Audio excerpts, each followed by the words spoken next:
நல்லா இருந்துச்சு ப்ரோ. செம்மையாக இருக்கும். அதடி செம்மையாக இருக்கு. அதிரடி நல்லா இருக்கு நல்லா இருக்கு. படம் நல்லா இருந்துச்சு. நல்லா இருந்துச்சு, சூப்பராக இருந்துச்சு. நல்லா இருந்துச்சு. ஆமாம். நல்லா இருக்கு படம். அதிரடி தான் பார்த்துட்டு வரோம். சூப்பராக இருந்தது படம். நல்லா இருக்குண்ணா, பார்க்கலாம். இல்லை இல்லை நல்ல தமிழ் படம் மாதிரி தான் இருக்கு. நல்லா ரொம்ப நல்ல ஃபன்னாக இருக்கு. சூப்பராக இருக்கு படம், எல்லாரும் கண்டிப்பாக பாருங்க. நல்ல படம், சூப்பராக இருந்துச்சு. நல்லா இருக்கு, சூப்பராக இருக்கு. ஸோ காலேஜ் ஸ்டூடெண்ட்ஸ் எல்லாத்துக்கும் பார்த்தா எல்லாத்துக்கும் பிடிக்கும். ஸோ ரொம்ப நல்ல மூவி. அதே தான் அதிரடி. பேசில் ஜோசப் நல்லா இருக்கு. நல்லா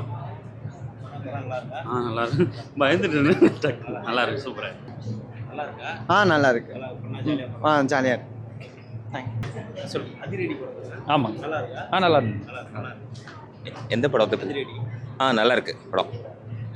மூவி ரொம்ப நல்லா இருந்துச்சு. நல்லா என்ஜாய் பண்ணுற மாதிரி இருந்து, நல்லா ஸ்மைலிங்காக இருந்துச்சு. சிரிச்சிட்டே இருக்கலாம். ஆமாம் சார், சூப்பராக இருந்துச்சு. ஃபீல் குட் மூவி தான், நல்லா என்ஜாய் பண்ணேன். மூவி நல்லா தானே இருந்துச்சு. ஃபுல்லாக பார்க்கலாம். தமிழ் படம் தான், தமிழில் தான் நிறைய சீன் எடுத்திருக்காங்க. நல்லா தான் இருந்துச்சு. மலையாளம் ஒரு காலேஜ் ஸ்டூடெண்ட் சப்ஜெக்ட் அது. ஸோ அதனால் காலேஜில் வச்சு எடுத்திருக்காங்க. அங்கங்கே வந்து சில இடத்துல மலையாளம் லொக்கேஷன் தெரியுது, மற்றபடி எதுவும் இல்லை. அது என்னென்னா ரொம்ப ஃபன்னாக இருக்குது, ஃபன்னாகவும் இருக்குது, அதுக்குள்ளே மாசாகவும் இருக்குது. மாஸ் இருக்கும்போது திடீர்னு ஃபன்னாக மாறிடுது, ஆசிலேட்டிங்காகவே இருக்குது, நல்லா இருக்குது.